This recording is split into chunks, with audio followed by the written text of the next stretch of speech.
When the mics go hot, he's got questions and views. It's time to press play on the Dick Buttons interviews. Big laughs, bold truths, better spread the news. Step up, tune in, it's the Dick Buttons interviews. All right, ladies and gentlemen, I want to welcome to the world according to Dick Buttons. I'm returning the favor and having him on my show. Matt St. Onge from the AIDIY, the AI Music Guy YouTube podcast. I wanted to have him on. We ran late on when I was on his show, and we wanted to continue the conversation. And before we continue the conversation, I wanted to ask you a few questions, if that's okay. Yeah. Go for it. What made you get into podcasting? Like, I mean, I said this before on your show. Your show comes off very polished. It comes off authentic. It comes well planned and all of that stuff. When and how did you get into podcasting? Yeah, I guess the authentic part is because I never intended to get into podcasting, so I never researched how to market it and come across as a media guy. So I never intended to do podcasting or any of this sort of media stuff. What happened was I was part of like a business mentoring group, and the guy that runs it, I've sort of known and sort of been friends with for like 7 years. And I had a one-on-one with him, and I still wasn't really sure what I wanted to do once I moved beyond my IT security company that I had, which I didn't want to keep forever. I wanted to get out of that at one point. And he had just interviewed somebody that was getting into AI, that was going to be consulting businesses to implement things like, how to put AI into your email systems and take phone calls and all that. And he said, you need to build an audience in some way and get familiar with these tools. So I thought I'll just build an audience, and in building an audience, I'll put content and I'll learn the tools in the process and all that. And then at one point I didn't want it. I found AI music, and I just started doing less and less of the general tools because I enjoy doing the AI music. And then I sort of connected with the community because I thought I saw someone post that everybody's really disjointed. And I thought, but I don't want them to be disjointed. Right. I think I can do a good job of bringing people together. And that's how that sort of formed. So I never intended, I'm not the kind of person that naturally just wants attention to myself. I just see that the good impact that's happening from the community, and I feel really obligated to keep going and keep getting better, so people can have that. I mean, you come off as the ambassador of this whole AI music thing that we are all part of. I think that's what everybody looks to you as. You do the shows where you give people assignments, and like you mentioned in the previous interview, people will stay and listen to, even after their track is played. And I think that's a credit to how you present it and how you go about it. I think you should take a tip of the hat to yourself for that. I appreciate that. You know what? Like, part of that business mentoring stuff that I was in for years, I just constantly had to be out of my comfort zone. And I know how uncomfortable it feels to be in the moment, but I know the good that comes afterwards from doing that and continuing to do that. And there's little things that I do with intent. Like I put assignments in, and people think that people probably think in the most part it's just little assignments, but my intent is to get people to stretch outside of the comfort zone as much as they can. That's the reason why I do the intros. Like, I don't know, like, probably there's going to be people that don't cross over, that don't know who I am or what I do. But on my channel, I do 5 featured artists every week. So I get people to submit through my website, Right. and they say, please feature my song, and I'll have a listen to them, and I either will or won't. And initially it was just because I wanted to feature people. I wanted people that weren't getting any attention and weren't getting any love. Ooh, that's probably better there. I'm more center. Yeah. They weren't getting any sort of love. And I thought, like, I want people to have love, and I want, like, people are probably feeling sad because they're making these creations. So that was, I started off with that, and I would just basically say, introducing this song. They've got 10 subscribers. Please go to their channel, give them some love, leave some comments, because it's very lonely making this music, and we all know how it feels. And that sort of got a bit of a following because people know, and I started getting people. And at one point I thought, okay, well, I want people to know who people are. And I was asking people to introduce those songs themselves in whatever way they felt comfortable doing. And in some ways, people were saying, I don't want to do an intro because I don't know how to use the AI tools. And I'm like, look, here's some. Right. Do your best. And my favorite ones are when people don't feel comfortable in front of the camera and they friggin' do it anyway. Right. Like I've had hundreds of them, and every single time I feel a little bit of an emotional tug that feels like if I wasn't such a powerful man, you would think it would be emotions that come that make me almost want to cry, except I can't. But Yes. yeah, I feel things when people do that, and it pushes people. That's my long version. No, I mean, you should be commended for what you do, because there are not many who do that, right? I mean, I can't think of any. I mean, you've embraced our community. I mean, you don't do that for. There are other communities that that are on your YouTube channel, right? I mean, Yeah, it's not yeah. just the Yeah, there's a Music few. Society, right? AI Music Society, Team is there. I had Mob Vision there. I've got uh TRA pops in once in a while. Like there's a few communities that pop in. There's some that I don't even know. And like Dr. Noel be like, that guy's from that community and runs that community. Oh, okay. I think Raccoon pops in every once in a while. I've been, I try to connect to as many as possible. Actually, this morning, all of us that run these different communities had a meeting about how we can be in alignment and service the community the best. So we Well, do that touch. might be difficult, Matt, because there are some groups, like, I don't even, I joined when I started this AI music thing. I joined a bunch of Facebook groups, right? Because that's what you do. Uh, AI Music Society is the only place that nurtures and welcomes, and some of the other places are pretty ruthless. As far as there's no complimenting. Not that you have to compliment, but there's no encouragement. There's no support. There's just dropping your tracks and leaving. Yeah. And I think I love yeah. that's where your site, your show comes in. It's awesome that you showcase everybody's creations and you give them an opportunity to step outside their comfort zone. Like you said, like, you put out the challenges, and that makes people do things that they wouldn't normally do. Yeah. Yeah, like in the live sessions. I love it. Like occasionally I'll just do give me your tracks, but for the live sessions, I do love the art part of that. That you may be in a country genre, or you might be in R&B or whatever, and I might say this Monday is coming. We're all doing disco. Get your disco tracks ready, and people will Right. put an effort. Like people will do full on, productions and stuff. And if your thing is hip hop, I want you to say, like, what does that mean to you? Like, what do you see that as? And sometimes it works and sometimes it doesn't, but nobody cares. Everybody's backing each other and love it. And I love the effort and I love the creativity behind it, even if sometimes it doesn't work.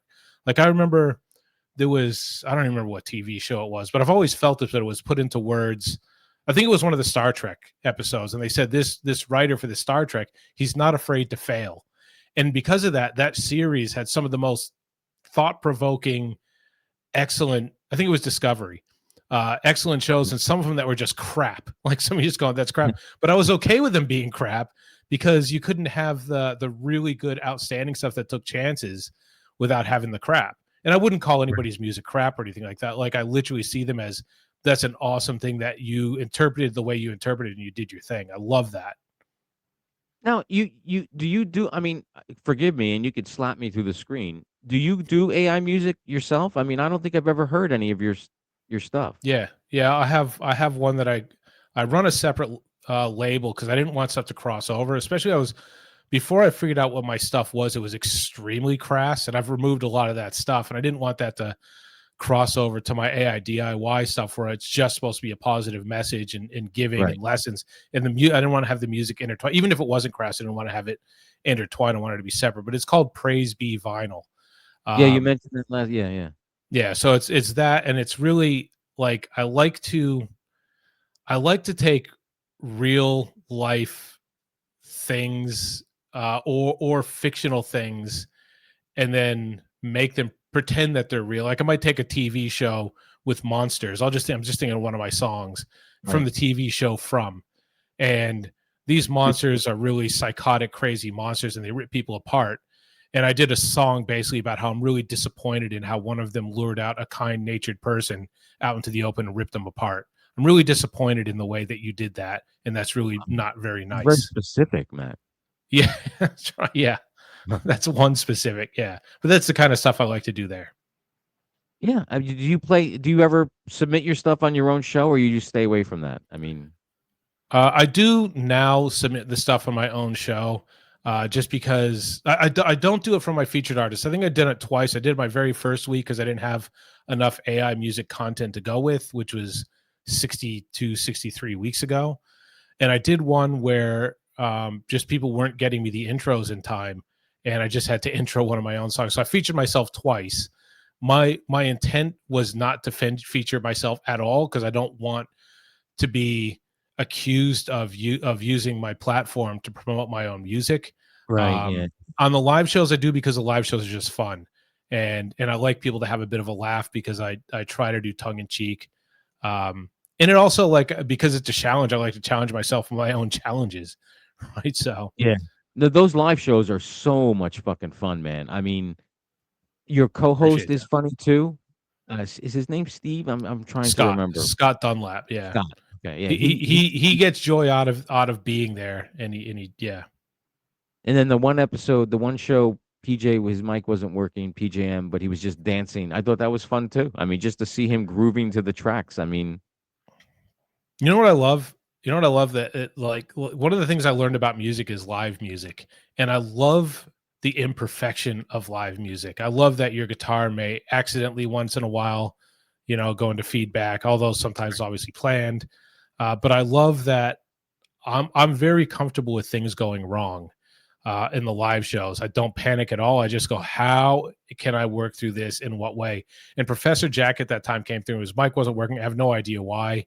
And we just said, dude, just dance, pretend that you can do it, it, and every it once in a worked. while move your lips, and I will basically make up what you're saying. And it was fun. Like It worked. Yeah. I mean, we really do have a nice core group of people from AI Music Society that I think like, this week I got something in the mail. I don't know if you saw my post on from Facebook. Tim. Yeah. And Tim sent me the Alice Tanner catalog, a calendar.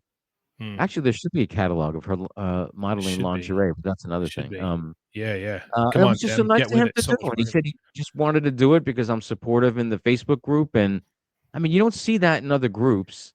At least I don't frequent a lot of other groups, so maybe they do, but I don't think you see that. That's not the norm. No, you're right, and you have to pick and choose. Like what you're talking about, the Facebook group. So I suppose, like, I'm in the AI Music Society. I talk to Dom quite a bit.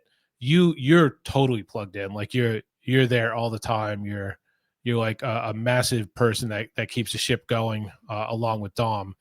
But I definitely take what you mean, because that's the only Facebook group I really go on to with AI music now. Otherwise, like I'll hit the other ones once in a while, but I don't really plug in all that much unless it's like a topic that I want to insert an opinion on or something.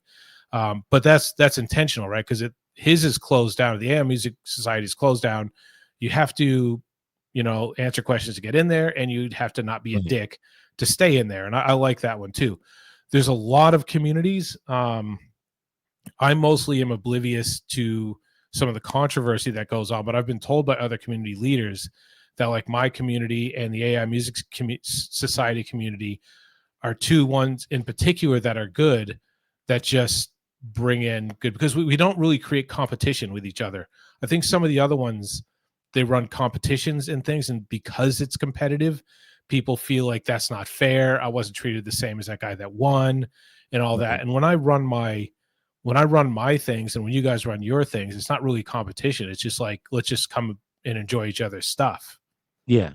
And Dom did try to do a cross promotion with the AI Yeah. fight club, and Yeah. that turned out to be a fucking disaster because they were butthurt that their guy didn't win, and they were complaining about the way the voting was. I mean, it just, listen, this is not a contest to win the Nobel Peace Prize. It's fucking Hmm. AI music, And you're man. not winning money. I guess you're getting your stuff out there. And I heard that I was actually overseas. I was literally doing chats at Suno, and I got a couple other speaking events off the back of that. And while you guys were doing that, I was getting my DMs talking about, this is turning into a shit show. People are angry. I'm going, how could they possibly be angry in two communities that basically coincide mostly anyway? I Right. don't get it. I don't get it. I mean, but I suppose it takes all sorts, and if there wasn't all sorts, then the world would be boring. You're right. Sometimes, Yeah. especially with online communities, like you see a typed word or something, and you might take it wrong, and then other people are going on your side and their side, and people don't understand Mm. all that. I've run Well, communities like that before that turned into a shit show yeah. Yeah. because it's typed.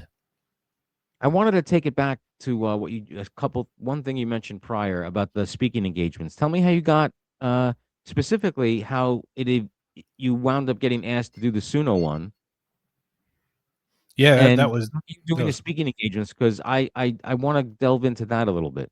I would love to do more speaking engagements. One thing, because it is out of my comfort zone, um, and I like to get out there and I like to meet people and stuff. But I'll tell you how it started instead of going off on my own rant about how I like to do speaking events. So I I don't get through my emails very quickly through my website because like people submit their songs and I asked them, tell me a bit about yourself, and some people have some really touching stories and I try to reply to those in a really meaningful way, especially the ones that they're telling me private situations. I don't want to just yeah, cool, man, cool, bro, thanks for writing. I don't want to do that. But also Right. I listen to everybody's songs intently all the way through so I can feature them or not. And in this case, Suno reached out to me and I didn't get the email for like 5 days later. And I was like, dude, I'm really sorry. Do you want to catch up? And he's like, yeah. So we caught up in like a Zoom meeting or something like that. He just wanted to know the idea about these communities that we're forming, um, what they could do to help, and wanted to know a few other communities that I did mention, the AI Music Society, and to probably get in contact with Dom. And anyway, so those conversations were going on, and part of it I said, well, I love you guys in particular over Udio because you're from Boston and that's where I'm from. He goes, oh well, how often do you visit home? And I said, well, um, every couple of years, especially my parents are getting a bit older, I like to do welfare checks on them. He goes, well, we have a speaking engagement coming up in 3 weeks. I said, well, it looks like I'm coming in 2 weeks then. So basically went over and I met everybody in the office and I did the speaking engagement. When I was there, I was on a panel. I met a guy from Berkeley School of Music, and he was really super fascinated for the fact that it was an AI music thing, and I never said anything about AI.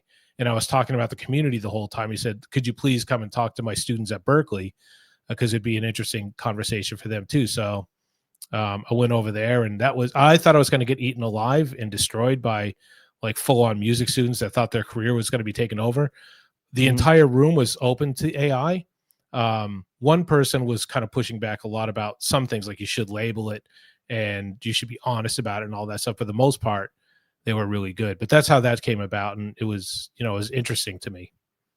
Now, when you were there at the Suno one, did you have any inkling of in the background of what was going on with that deal that was coming down, or was that not even in? No, no, and I've been fishing since then because I'm friends with him on WhatsApp now. So I'll like if something's coming up, if there's something that I'm going to talk about with Suno, I just want to give him a heads up. If there's something in the community, like they did an update where Stephen McDonald, who's a blind Suno user that makes videos, couldn't Mhm. use any of the functionality whatsoever. And I said, dude, your update just broke everything for blind people. And he goes, oh, okay, I didn't know that, and basically got onto it straight away. We like to keep those channels open, but every once in a while, like the day before Suno announced that they were going to um, do that merger or do that partial merger, whatever you want to call it, I was fishing. In fact, I was a dude, I need to know. I'll sign an NDA. I just want to know how I should approach content. He's like, I don't know anything. I don't know anything. And like 12 hours later, I was actually talking to the top music attorney at the exact moment that news article broke. I got off the podcast with her, saw the news article, messaged her saying, you might want to cover this story. She goes, oh shit. Yeah. So I had no idea. They're like, and I accept that they're not going to tell me anything. Like I said, I'm happy to sign an NDA, and I wouldn't disclose anything that Right. they would Yeah. Yeah. tell me, Yeah. but Now, can you explain to my listeners and even to me, because I'm not even 100% sure what this merger deal actually means for us or for anybody? Yeah, I don't know. They've basically said more information coming. I think it's a minority stake, so it's not a controlling stake in the company. But influence, I think they're going to have to. They're basically going to have give access to artists who opt in. So if you want to use, say, you know, Steven Tyler's voice, if he agrees to have his voice sampled, you could basically make a song in his exact voice. I think it's similar Wow. to what Udio does. Udio, I call it the soft sellout. They haven't basically dropped downloads or anything like that. My concern is that they let the current models degrade or they remove them altogether because, if they agree with, Universal Music that it was taken from copyrighted material and they're not going to allow that. But again, there's not a controlling stake. So I don't know. They Right. don't have direct influence or voting rights or whatever.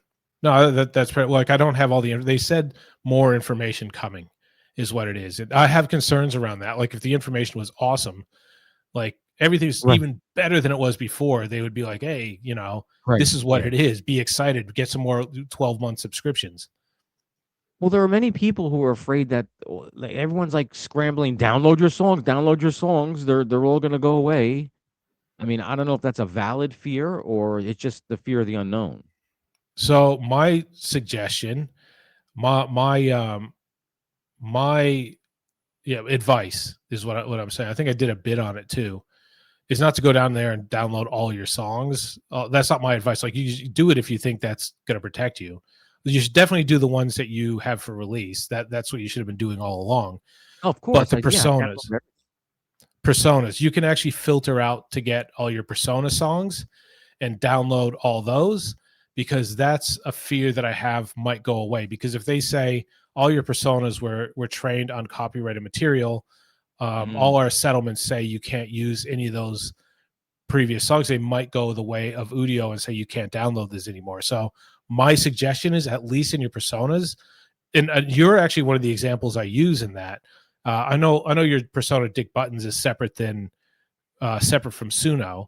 Like you've got your Fallen Angel records or whatever. Like your right. Fallen, I would suggest all that stuff because, and I've been heavily researching trying to find a model where you could actually take that content and drop it in outside of Suno, so you can continue those personas. I think it would be a hit on people's psyche if they were to lose those personas overnight. Oh my God. Because I'll be yeah, honest. Yes. I'd be yeah, devastated. tell me how. Tell me how, because I would like to hear that. I mean, in on a smaller scale, when Suno versioned up to 4 from 3.5 or 3, at that point, I had 4 distinct vocal styles for Fallen Angel because 4 of them, I mean, everybody in the band sings except one guy. And then when they versioned up, I would use that persona and it was gone. Hmm. And I basically had to recreate all of that. And now that 5 is here, I mean, I got the sounds back that I wanted, but for 2 weeks I was devastated. Yeah. But imagine it if you have, like, you can rebuild them based on like unlimited amount of voices. You can get it close enough, right? If you had to. Yeah. But But, back to the other thing about the Steven Tyler example you gave. As a creator, I don't know if I want to write a song with his voice. I mean, what does that do for me? I mean, well, I'll tell you where it's useful, right? Like I before this AI music thing came along, um, I would go to Spotify and say, like, man, play me some Motown. And like Motown's like, 50 years old, 60 years old. So I'm right. hearing all the same stuff over and over again. I like it. But, what if I want to, let's just say a name that everybody knows. What if I want to have a young Michael Jackson or Jackson 5 sounds again, but in like 50 new songs? So at least I can mix those in some fresh songs with that. Right. Um, what if I want to have anything like that? Like maybe I'm so angry that Skid Row broke up, and they broke up at the time that I thought they'd have some awesome content coming out, And over the last like 40 years, 30 years, I've been like, dude, get back together. I know that's never going to happen. And I tell you, and Sebastian Bach, who loves his money, goes, oh, Suno will give me a bit of money if I opt in. And I can make a whole bunch. Like Sebastian Bach's voice is pretty unique. So I could say, like, look, make me 50 Skid Row songs. I love Skid Row, so I can write songs, or I can get AI to write songs in the theme of what they were. Youth Gone Wild. But now I'm like 50-year-old Youth Gone Wild in young Sebastian Bach's voice, not old Sebastian Bach's voice. Right, Sorry, right. bro, you're struggling. You know what I mean? So that would be interesting. You don't have to publish it, but that could be for you. Your own personal use. So I get it. Yeah. Yeah. You know, I'll admit, for a while, I was trying to recreate, and I don't know why. I'm a big Kiss fan. We talked about that, but I was trying to recreate Gene Simmons' vocal.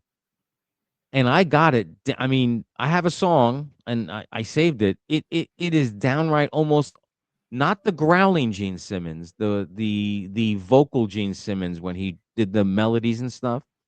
That tempered voice. I got it down. I was Like surprised, but then Beth. Like, not Beth. That was Peter. uh, You know, Kiss fan. what's the difference? Oh, big difference. But then when I went to use the persona the second time, it was gone.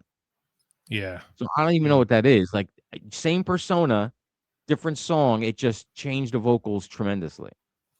You maybe have to do 100 versions, you know. Yeah, that's You what know they how want it you. is. That's what Yeah. they want you to. It's Dude, not, you know, I only do the $10 a month though. I don't go crazy. I don't know. I don't know how people exhaust credits. I've got the pro plan or whatever, which isn't the $10 a studio month, version. Yeah, something like that. So $10 or whatever. And like I don't think I've ever exhausted Suno credits. I do like Leonardo credits or Kling credits. I go through those like I just, if I make one music video, forget my credits for Oh like yeah, 3 no, months. it's insanity. The VO3 credits that I use, and you know what's dwindling at now is the Fresh Friday Festival. That's the Mm. this video I'm doing for this week's show. It's another Christmas song, but I think I did 3,000 credits for this one.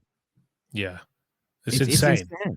insanity. And I've got to do one. Like someone dropped out, so I'm like, okay, I will pick up. I'll pick up the slack. I've got a song. I haven't touched. I've got 2 days now to put a video together. I think I know how to cheat around that. That's the thing about us, is we know how to get the most out of a little, which is kind of good. Mhm. So I think I want to do that. Let me just touch on Kiss. Get back to Kiss real quick. The Okay. last time I was meant to tell you on our thing, I love baseball, and I had this coach that played crazy nights every single time he drove me from one to another. So now, like anytime I hear Crazy Nights, my brain is just nostalgic baseball. So See, that's the power of music right there. yeah, Matt, right? I mean, and not just Kiss, but any song that has a memory tied to it. That's you can't you couldn't create that if you tried. It's just music has that power. yeah, it does. It does totally every time, every time. Now, you mentioned you started the podcast. It was around AI and in your everyday life. Is that what you do? You don't have to say what you do for a living, but is that what you do for a living, or This is is what I do for a living. Like I basically sold out of my IT security business, and this is what I'm hoping to build. Like I'm not supporting myself with it at the moment with this. I'm building up. I'm trying to figure out a way to cash to make a salary out of it. It's not even really covering what I'm paying for video editing and to manage my calendar. But my hope is that I can do collaborations. I can make, videos for companies around AI music.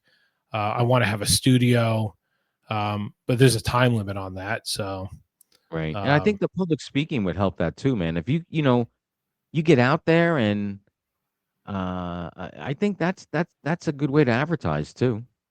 yeah, I would love to do it. And that's the thing too. Like, this is why I like to push people out of their comfort zone, because some people don't know that they need to be public speak. Like that thing to go talk at Suno, that's not a thing that I do. Like I'll tell you what I do for public speaking. Like at the end of the year of every year, we have like sporting clubs over here. It's a little bit difficult to explain, but local sporting clubs over here means you join of whatever sport. Like I joined baseball, and if you're like 6 years old till when you're 65, you're playing baseball for the same club, and you could be either someone that can barely figure out how to run because you're way uncoordinated, but you still get to play in a low grade, or you could be someone that's a potential candidate to play for the Dodgers, right? Right. And everywhere in between. There's guys that play all in these grades, this and that. So there's kids, and sometimes like 200-300 people in a club. You know, they need people that have been around, so you coach kids or whatever. At the end of the season, I get up there and I give a whole bunch of awards, or I talk to the entire club about how successful they've been. I know everybody there. I've been a member of that club for 20 years. I feel very comfortable. The idea of going to talk at Suno, it's like I have no choice. Like, I have to represent the community. I'm like Luke Skywalker, man. I'm dropped in it. You have to make a choice, right? You're either gonna pussy out on it, and you're not gonna do it, and it's not gonna be any good for your channel. It's not gonna be good for the people in the community, because somebody else is gonna have to represent them if they do it all. So I have to do it. I have to find my way to Boston. I have to stay with my parents for a couple of days. I got to stay in the city. I got to figure out how to get to Suno, and I've got to have a meaningful conversation. I can't just phone it in and let it be shit, because I'm representing. I mean, I have 5,000 subscribers now. I feel that I need to represent those people. And it's the same thing. Yeah. So, and I want to be outside my comfort zone, and I want to do that a whole bunch more times, because I know, like I said, it makes your heart pound doing stuff that you don't feel comfortable with, but you have to do it in the best possible way you possibly can. When you walk away, you go, fucking did that, man. I did that.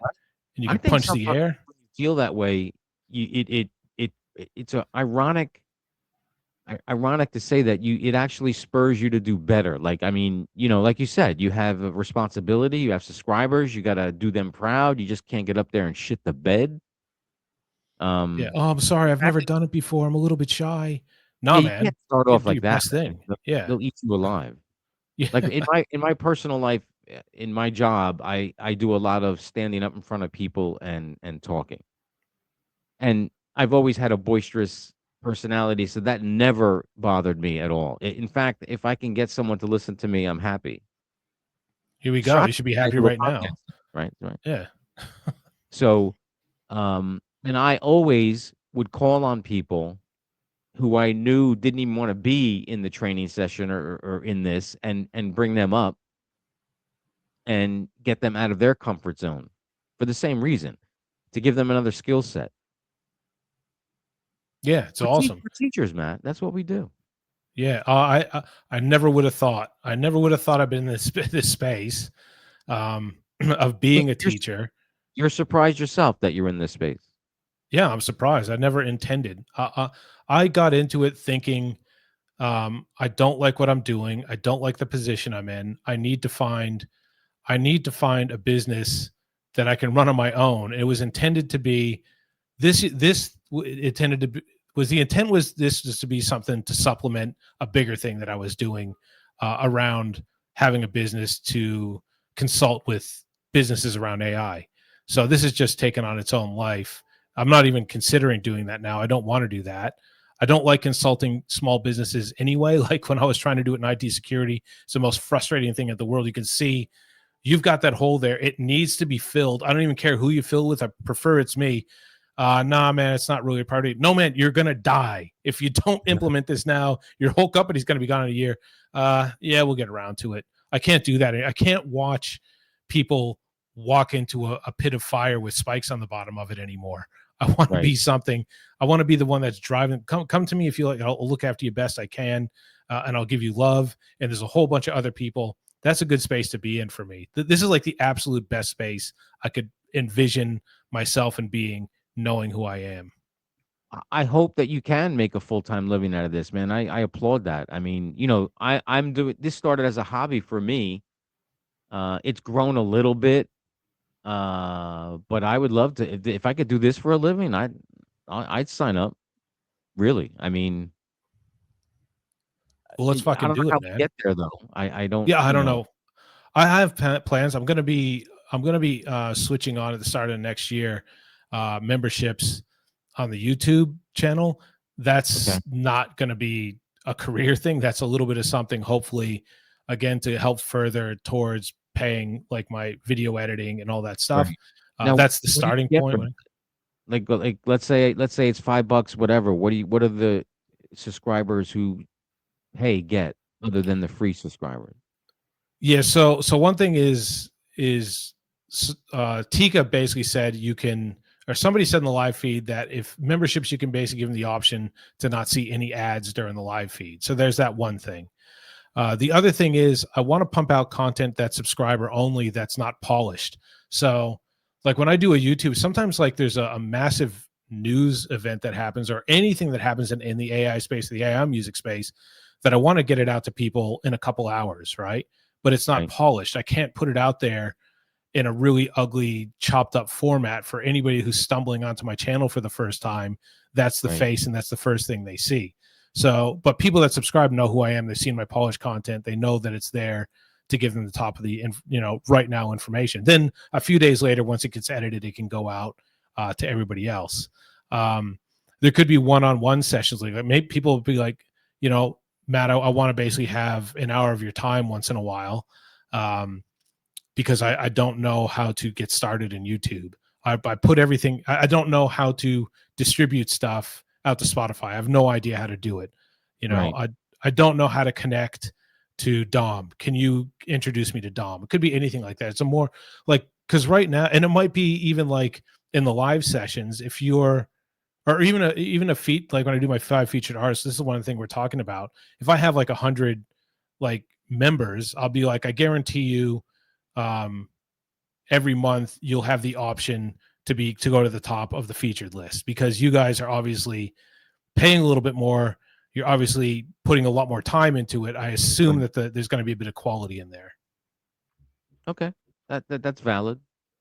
How difficult are the live shows? Because I was toying with the idea, my buddy Vincenzo, how we end every episode. We open a bottle of wine and just bullshit for 40 minutes. Are the live shows frantically difficult to do? They can be frantically difficult to do, especially at the start when you're in your own head and you've never used it before. I put off for probably 8 or 9 months doing a live show every single day, promising my YouTube editor, yeah, I'll do them. Going like, I'm not fucking doing them, man. They're scary as shit. There's no way I want to do that. Who would even tune in? And then one day, um, what I always do is just go, fuck it, I'm just going to do it. This is how I do everything. I just go, fuck, man, I'm just going to do it. I don't fucking give shit, whatever. So I basically set up OBS Studio in whatever minimum way I possibly could. And I said, I'm just doing a live show in 2 minutes, or I just went live, and like 20 people showed up and they were supportive. And Right. then I said, okay, I'm doing this every week now. And it Okay. sort of changed from one thing to another. And there are problems. And if you're comfortable with problems because it's live, like I said, I like the messiness of live music, and I like the messiness of live things in general. I'm comfortable with things breaking and on the fly seeing in what way I can fix that. And I have a really good community that understands that stuff too, except for Phoenix. Phoenix will just give it to Yeah, me all the time. he gets pissed off very easily. He does it. He's just telling me, but I know he gets a bit self conscious that people think that he's giving it to me. So I'm just giving it to him now so he can be more self conscious. Hmm. Hmm. Yeah, I think StreamYard is what I use, and I think there is a live option, unless when I click on it, it's gonna say you have to buy the package for that. Is that extra for your thing? The live So aspect? OBS is what most people use, and that's an open source platform that you can just download. And you can set scenes and put your camera in there. I'm happy to show you through it afterwards if you want, but it's free to download. They have regular updates. It's the one most people use if you're not like a professional studio and you use like Adobe or Blackmagic or something like that. Right. You would tend to use OBS, and even some of the professionals I know. Top music attorney. I don't know if she uses it, but she talks about using OBS once in a while for her shows. So you can Yeah, like I can run that on a separate screen and I can push my own buttons there, or you can get someone in studio to run OBS for you as well. yeah, like I switched the screen. I have options here, but I'm not entirely 100% sure. Like I know when I was on your show, you were switching back to full screen of me, full screen of you. I don't think I have that That's ability. automatic with Riverside. So I use Riverside for the podcasting, and for the live I use OBS because Riverside Riverside will take everything and upload it to a cloud server. So if my internet starts getting a bit flaky, it doesn't Right. matter. It just means the upload of the video and the audio are a bit slower, but the end product means that everything is crystal clear because it's opening everything up. So if you Right. have a dropout over it, doesn't care. And also, like when you go in there, it basically gives a version of you and a version of me and a version of us together where Riverside decides to switch back and forth to whoever's Oh, speaking. But it also gives a whole bunch of shorts. It just automatically makes sure it's the AI goes, this is relevant, this is click okay. worthy. You can use any of these shorts if you want for the podcast. Now, is that Riverside have a free version or no? Um, I believe they have a free version, but maybe not. I don't remember.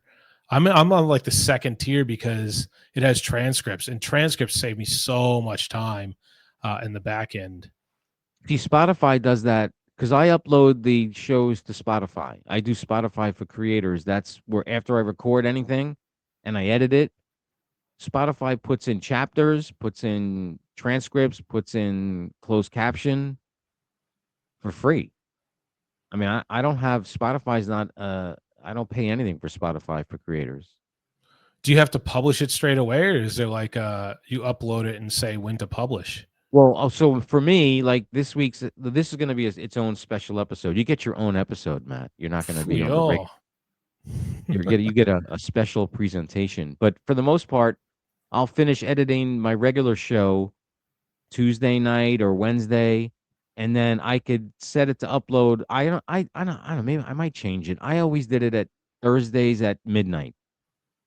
So for Friday morning, it was there. So Yeah. if I get the show done on a Monday, I could set it to release like a YouTube premiere. Same thing. Yeah. No, I that's do the same good. thing on That's good. Yeah. YouTube too. I set it for 11:59 on Thursday. But I mean, I'll check out Riverside. I like the ability and the system picks it chooses when to do the switching, right? Yeah, so yeah, like it'll have one and you can do this. I think Black Magic does this. When I was working in a studio a while ago, but it does the same thing. Like you can set it automatic in Black Magic, but it does this automatically in Riverside where and I guess it doesn't like you can do it set up in Zoom or whatever too. And it'll go if the speaker's there, it'll goes in the speaker, but it'll also have separate recordings, one an entire recording of just you or an entire recording just of me. And that way if you have people that are editing or if you're Right. editing yourself, if you decide that the default setting of when it decides who to choose isn't appropriate for what you like, and sometimes it makes mistakes, and sometimes maybe it focuses on someone too long, you can basically splice in your Right. own of that. Yeah. That was another challenge. When we went to video 2 weeks ago, this week's episode will be the third video episode, but editing a video is a lot different than editing audio. Yeah. Because you can't make very large facial movements. You gotta pretty much keep a straight face. So if you mess up, you pause it and then you slice it, so you're not making like jerky max headroom movements. Yeah. You know, I figured out a little trick and because I used DaVinci Resolve. And I found a little trick that is probably glaringly obvious to anybody that does video editing otherwise. So if you want to marry up someone's voice and it basically maybe you have a separate audio track and there's the default audio track that comes with the camera. If you basically expand it out, you can see exactly where it is and you can line up where the big bump is to the big bump and then put it there and then Right. just basically mute the original track. Oh, yeah. I'm learning. I'm still learning. Yeah, Where I do don't you know see shit. where where do you see yourself? Two part. Where do you see yourself in 5 years, and where would you like to see yourself in 5 years? Yeah, I'll keep them the same because when I try to think of goals, I like to try to see myself where I am going to be. So, in 5 years' time, I definitely want to be replacing my salary that I had when I had my IT security company. Um, I run a charity. Well, I don't run a charity. I support a charity thing as well, which is the John Fawcett Foundation. Um, in those, like I said, like I've said before in previous things, like I went out to Indonesia as part of a trip. They filled up a bus with a whole bunch of people that did donations. It was like an 8-hour trek out to a village, and we stayed overnight. at a really nice place actually out in like East Java, and then we got to witness the surgeries that were being done in these 2 remote hospitals. They would bring people in, put injections in their eyes, and they do the cataract surgery. They put the thing over. The next day we get to see them see sometimes for the very first time. Sometimes you're the first people they see, and the families, like, they go up to you like, oh my God, thank you so much for coming out, and who are you, and bless you, and all that stuff. And at first you're like thinking, God, I don't like this attention. It feels, Mm. but there's so much more to it. Like, you go like, fuck, everybody, no matter how remote they live, are important. People don't all automatically hate you just because you're, this white guy from Massachusetts and you have nothing, before, and they're all Muslim, and that's fine. Mhm. I want other people, I want at least once a year, and I've got one coming up in April 2026, where it has been booked and there's people going to be going, and I'm hoping people in the community, but I want to do at least one of those a year, because it's not just life-changing for the people with cataracts. Like, it was absolutely, in the ways that I just said, in a million other ways, life-changing for me too, to see it and experience it. Right. Yeah. I've gone to really weird parts of the world, and just being in those parts of the world and going, I came from a small town. I've never imagined being in China on business before, but I was. I remember almost crying at the airport going, I can't believe me, Matt from Munson, Massachusetts, is in China about to go to a big factory to see people that are producing my goods. That doesn't make any sense to me, and almost like literally holding back tears. I want to have that for people every single year in 5 years' time. I want to have my own studio. I want to have my own staff. I want to have people like Scott and Professor Jacket and Dr. No that help me all the time be away, like have their own money created from AIDIY, the AI music guy, and their own creative input. That's what I want in 5 years' time. Yeah, I want a studio too. I think that's it might be a pie in the sky goal for me, It's not, man. It's not like, just fucking do it. Let's just do it. Like, everybody loves you. Like, I see what you're putting out there. And obviously what you're putting out there on the AI Music Society isn't just something that you're half-ass doing. Like you love doing it. Find a way to have an income from something you love doing. And for me, like, it's been really delayed because I keep telling my dude, I can't do it in a way that's going to alienate people. It has to be something that I'm creating real value. I can't fuck people over just to get money. And I don't think you would do that. I think you can find a way.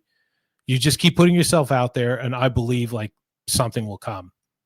So there's no thoughts of it's very subdued what your goal is for 5 years, and very altruistic. Is that the right word? Altruistic? Ambitious. I don't know. Like, No, nice. I was trying to think of a fancy word for nice, but yeah. no thoughts of being the next Joe Rogan. Is that in part of the plan or no? It's weird how it's weird how I make goals, right? Like, my goals are sort of, my goals aren't like that. It's not to be famous and not to be the next Joe Rogan. If I become the next Joe Rogan because, like, the community I created, that has to be specific. You can't be a dickhead. You have to be supportive. If there's enough people out there that are the size of Joe Rogan's audience, and I become the front person for that community, then that would be awesome. I would love that, and I would love to talk on that level of Joe Rogan. That'd be fantastic. Would love that. And listen, if he gets not that he listens to me, um I don't think he's like the end all to be all interviewer. I mean, I don't know. I mean, I like his stuff. He's controversial. I don't know if that gets eyes on his stuff. I think you know, he approaches stuff with a curiosity. I think he used to approach stuff with a curiosity. I think that's been crushed. I don't know. I think he likes his controversy now. It's hard to read him, actually. It's hard to read him, and I think that's probably what it is too.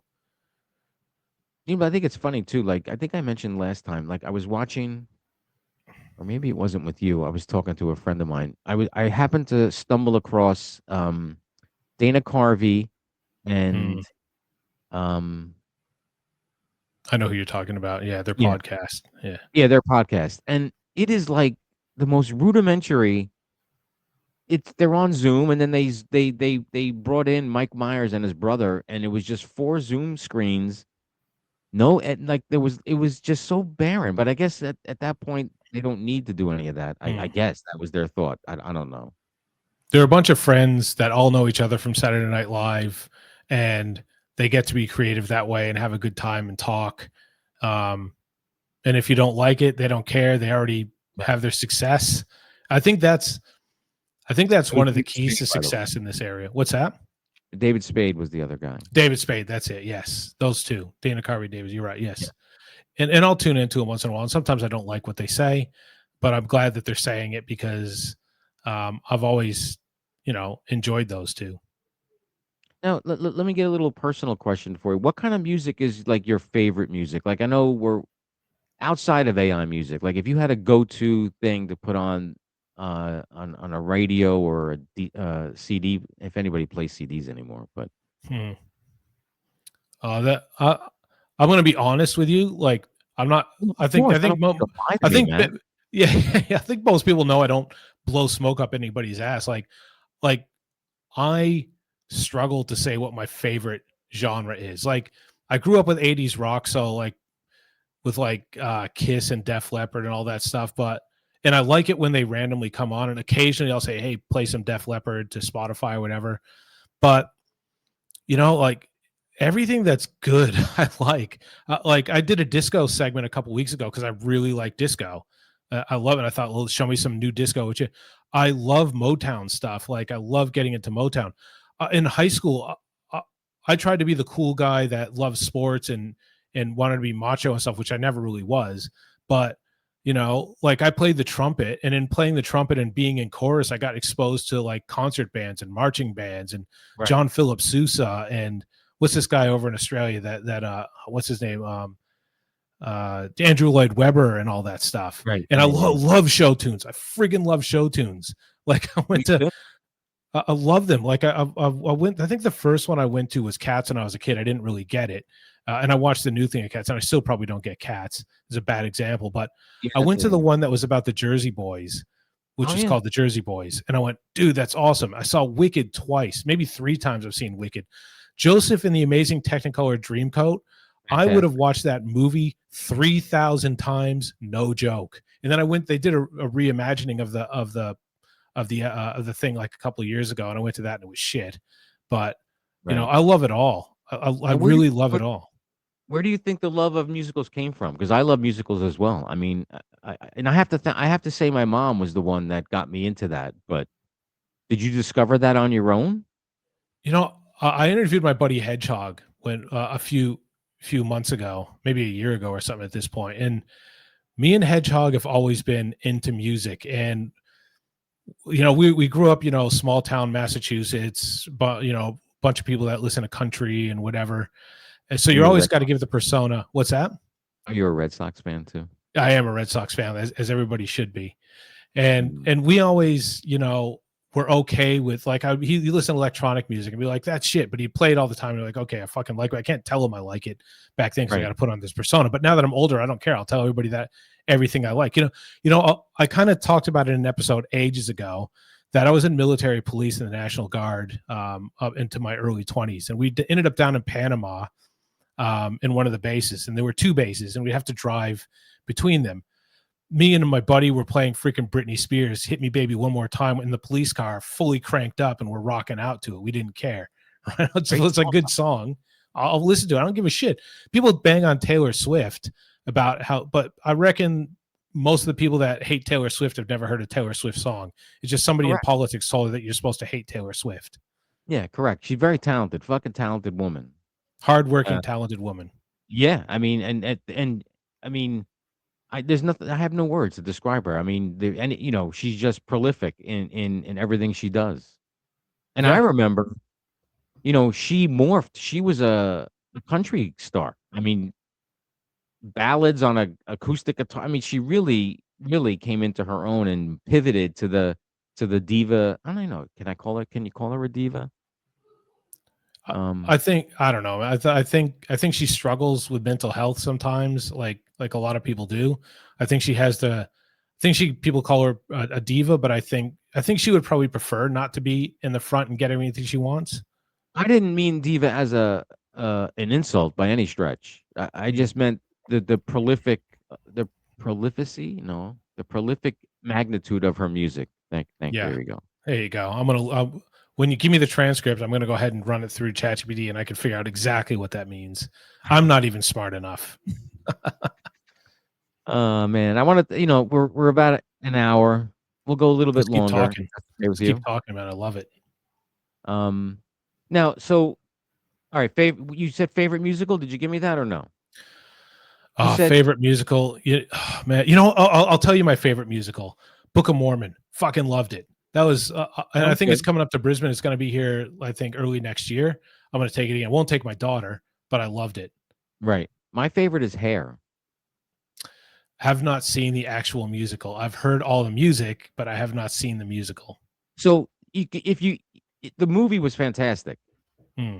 right? So and in the musical, I remember my parents going.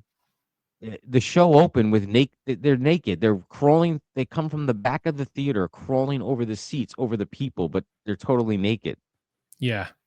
And my mother was appalled. But the movie with Treat Williams, rest in peace, is very well done. The songs are great. I mean, Guys and Dolls is one of my favorites too. Yeah. Again, I've heard the music. When I say I love musicals, I've been to plenty of them, but not all of them. So, Well, you can't. I mean, there's some you can have been to, but yeah, like in the Gold Coast, give me a break, man. Where am I supposed to go for all these musicals? yeah. What are they? So is there a is there a Broadway in? I guess in Brisbane, like in Melbourne, there's a few theaters. Because I was living in Melbourne for most of my time here in Australia. I only moved to the Gold Coast 6 months ago. There's definitely a theater district, so they're all on. I want to say Exhibition Street. I think they're between Exhibition and Russell Street. Between those two, they've got, and I think there might be one on Burke as well. So there's a pretty good section. They're all sort of in that sort of north side part of Melbourne. For here, like yeah, you'd have to go to Brisbane, but it won't be as big as it is like in Sydney or Melbourne. Right. So there's no a New York City theater district equivalent. There kind of is, yeah. Like in Melbourne, there's that around Russell's. Like it's kind of like a concentrated area, but nothing like New York. There's nothing like Broadway. Like I've seen Wicked in both at Melbourne and in Broadway, and there's nothing like seeing it at Broadway, right? I love New York. I know that sounds like a bump. Wait, that might make a good bumper sticker, man. Oh my God, it might make a good song too. We should write that together with AI. I don't know if I asked you or if you mentioned in our previous time together, what made you move to Australia from Boston? Yeah, so my first marriage, which may it rest in peace. My wife was originally from Australia, and we were living together for 2 years while we were there, and she didn't really like it in America, and I didn't really have much going on there, so I said, whatever, I'll just go. But we had a young daughter at the time too, and once you get here, what's hard is everything can be seen as political, and I don't want it to be seen that. I'm just going to tell you my feelings at the time. It had nothing to do with politics, and I didn't even really know these were political issues at the time. I just tell you the way they made me feel. So when I started working here, it was a sudden realization that if you have a full-time job, you're automatically entitled to 4 weeks vacation time every year. You don't have to be there for 5 years to get up to 2 weeks or whatever. You automatically have to have that. So every year you get 4 weeks, right? So that was one thing. It's not about the vacation too. And then the other thing was universal health care. Right. Like, so when I was working full-time there, it's like I hated my shipping and receiving job. I hated working on a press to pull paper off and break it off and put it in a box. Hated it. But after you're there for a certain amount of time, you're almost like, at least back then, I don't know if things have changed. I've been here for 25 years, but like, and no matter how miserable I was, I could not leave a job because it means I'd have to start all over with no health insurance and I'd be exposed in that time. I'd have no vacation time. I'd have to be there for like 5 years before I'd get 2 or 3 weeks. Over here,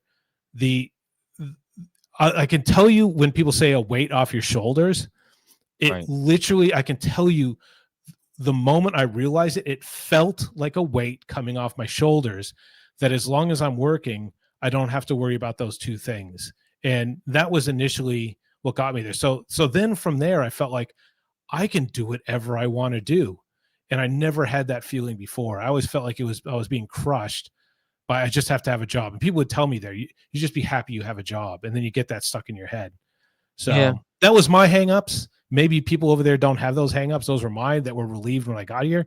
But that was definitely a massive motivation for me staying here. Yeah, well, things have changed. I mean, I've been in the workforce at a very young age because I didn't finish college. So I was working at 19, 20 years old in the industry, in the pharmaceutical industry. And back then, just like you said, even in America, you got a job, 4 weeks vacation, right? And you got benefits. But that is morphed. That's not the norm now. Like I know my daughter graduated from her school, and she's trying, when she was looking for a job, they don't give you vacation like they used to back in the day. But everything was different back then. The company was like your second family, right? You hung out after. It's just all different now, and um yeah, it's just different. I wish I had a better explanation for that, but it's So it's just different here too. Things are different here too. Like, it's not as chill. Like, I've worked corporate jobs for the last, 20 something years until I started, starting my own businesses and doing this stuff. You're working in the city Friday afternoon, you're halfway through the day, you go out to lunch and have a few beers and go back to work. And then you have a few beers at your desk. That's how yeah, chill stuff was in Australia. Unfortunately, like, American, like, companies have come in and put a stop to a lot of the stuff that was really culturally acceptable here. right. Those Because goddamn Americans. what's that? Those goddamn Americans coming Yeah, in. there were companies that would come in. What do they call them? Capital companies that would come in and buy stuff out. And that happened to one of mine. And then it happened to the broader thing over at Telstra, which is the main telecom company over here. There was a lot of influence in that, so they weren't really sort of allowed to. But there's little things like that. Culturally, it's not as laid back as it used to be. I guess things just move on. Yeah. All right, one last thing, because I do want to wrap it up. I want to squeeze a third episode out of this, if that's okay. We'll figure Yeah. out who still gets to do it. But what is your favorite part about doing what you do with your YouTube channel? I got to pick a favorite. I'll give you two favorites. Okay. Like, one, like I already said before, so it's kind of a cheat because I already said it, but I'll just lock it in. Is the feeling I get. I'll put it into one. So the feeling I get that I built something from the ground up and is being successful. I love that, and part of that is stretching what I feel comfortable with and just doing it. Like, I can talk about community and all that stuff too, which to me is the whole point. If I wasn't building that into it, I wouldn't enjoy it at all. But I love that. I love the fact that like 10 years ago when I started, I guess, investigating what entrepreneurship was, Right. and people talking about how you start something and it's your own thing and you build it and it's either successful or not. I challenged my own idea that I could never do that. Well, like, like, literally the goal to me at that point was have an idea and make $1 off of it, because that idea seemed so impossibly ridiculous to me at the time, that I thought, no, I want to do that. And it's taken me like 10 years to do that. And I've done it. And I'm proud of that. And I'm proud of that I've done it in a way that I want to do it, that I'm not cutting corners. I'm not cheating the system. I'm not putting, clickbaity thumbnails. Although I am arguing with my dude right now. It looks like there might be a clickbaity thumbnail that's going out tonight, but I'm going to talk about it with that. But I haven't done any of that. I'm not trying to bullshit people. I'm just trying to be myself. And I'm proud that in doing that, I'm building an audience around that people connect to me. And I don't have to, try to remember the stuff I've lied about, because that's part of a bullshit persona, because everything I'm doing here is me and I'm having success around doing that. So That's awesome. that might That be is five awesome. things. I think it's one thing. No, that's one thing. I mean, that's almost the Dick Buttons motto, really. I mean, we talked about last time we spoke. You do it your way and fuck everybody else. I mean, you didn't say that, but I mean that's We what can say you that. It's your show. Fuck everybody else. fuck everybody else. Fuck everybody else's ideas. I'm doing it my way. I want to say I'm proud that I met you. Glad and Same. ecstatic that I met you. I'm glad that I got sucked up into this whole AI music society, your world. You having me on your podcast was awesome. Was a highlight for me, and um, I think a relationship has been forged that I want to nurture and see where it takes both of us. I think it's a. I hope that's mutual. Anyway, at least that's how I It's feel. totally mutual. I always think like I want to do collaborations, but I want to do the right collaborations. I don't want to just do them because everybody else is doing collaborations. You definitely we connect, and like the space that you like to live in, like that pop culture stuff. I love that pop culture stuff. Like it's beautiful. I love your persona. I go, I know who that guy is. I think I told you in the last one. I know who that guy is. Yeah, I want to work with that guy. he is pretty cool. But I want to thank you for coming on, Matt. It's been a pleasure, and we'll do this again. We'll figure out who gets to host next time. And before we go, I also want to have you on. I'm doing another roundtable, Okay, I'd love to an be on AI that. Yeah. roundtable, and I Yep. would like you to be a part of it if you're up for it. I'm totally up for it. I felt very jealous of not being on it last time. All right. Well, now you don't have to be jealous. You'll be on. Thanks again, Matt, for coming on, and we'll talk to you soon. Thanks, Dick. I appreciate that.